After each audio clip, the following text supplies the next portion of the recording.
নমস্কার বন্ধুরা, অনিভার্স world YouTube চ্যানেলে আপনাদেরকে স্বাগত। পূর্ব মেদিনীপুর ডিপিএসসি থেকে গতকালই একটি নোটিশ দেওয়া হয়েছে।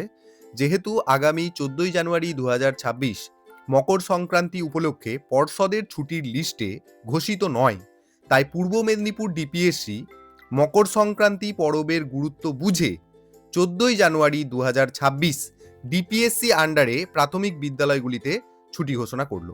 গত 6ই জানুয়ারি বীরভূম ডিপিএসসি থেকেও মকর সংক্রান্তি উপলক্ষে ছুটি ঘোষণা করেছে।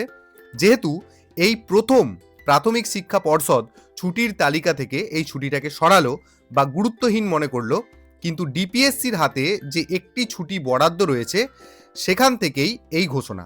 বলতে দ্বিধা নেই, যারা এই ছুটির লিস্ট বানাচ্ছেন তারা হয়তো নিজেরা কিভাবে পরপর 4 দিন ছুটি পাবেন সেটা ভেবেছেন, তাই সরস্বতী পূজার আগের দিন ছুটি ঘোষণা করেছেন, মানে 22শে জানুয়ারি বৃহস্পতিবার, 23শে জানুয়ারি সরস্বতী পূজা এবং নেতাজির জন্মদিবসের জন্য ছুটি, আর শনিবার রবিবার মানে 24শে জানুয়ারি এবং 25শে জানুয়ারি এমনি ওনাদের নর্মাল ছুটি।